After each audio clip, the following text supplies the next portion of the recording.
And I call the honourable member for Kooyong.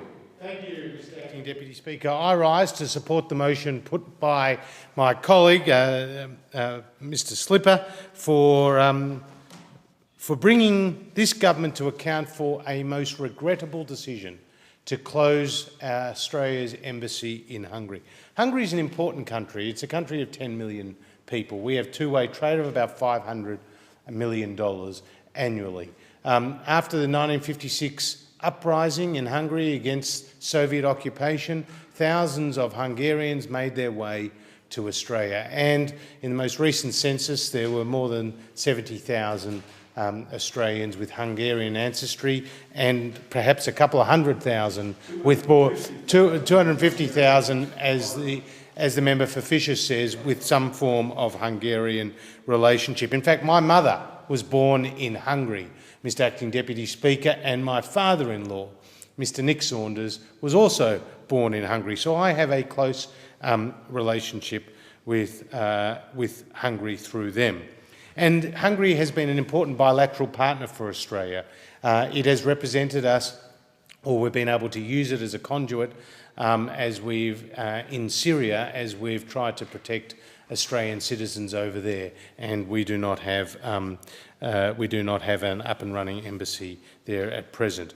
In terms of the UN Security Council, Hungary supported us in that campaign, and as an EU member, it's an important country in the world. So this is a most regrettable decision. Now, the government says it is doing so because of budgetary constraints. It says it will need to invest $52.6 million on a new residential accommodation in Kabul, as well as $50.6 million for new secure facility in Kenya.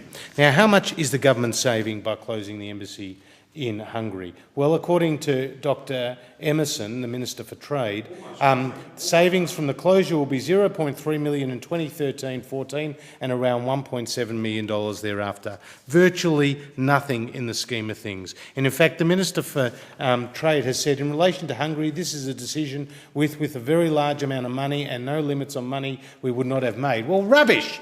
Rubbish! $1.7 million you are saving, and you are spending more than $100 million on new facilities. It's absolute rubbish to say that you need to close this embassy. Because you can't run your own budget, because you can't run the finances of this country, you have to make a most regrettable decision like this. And Australian companies like Cochlear and Macquarie and AMP Capital are all present in Hungary in one way or another, and we are closing an embassy and closing our representation there.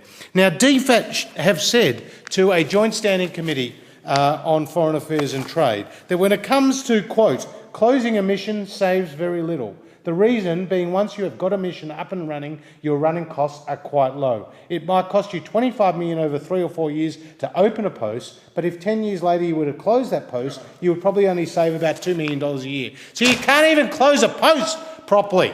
You can't even close a post. Now, this is absolutely ridiculous. Now, the member for Fisher said that the government's presence overseas is low. This is what Greg Sheridan said when he was interviewing the Minister for Foreign Affairs on the 2nd of June. He said, "How is it that the overall budget for Australian diplomacy is so pathetically low? We run a foreign service about the size of Slovenia. We run the smallest per capita foreign service of any OECD country in the world. The Department of Foreign Affairs and Trade is smaller today than either the Department of Foreign Affairs or Department of Trade when they were amalgamated in 1986. Yet their consular workload has increased by hundreds and hundreds of percent. The embassy in Beijing has not had an increase in resources in 12 years. The budget we closed another embassy, Budapest. We have a small public diplomacy budget in Indonesia and Germany, France or Britain, and than France and Britain do.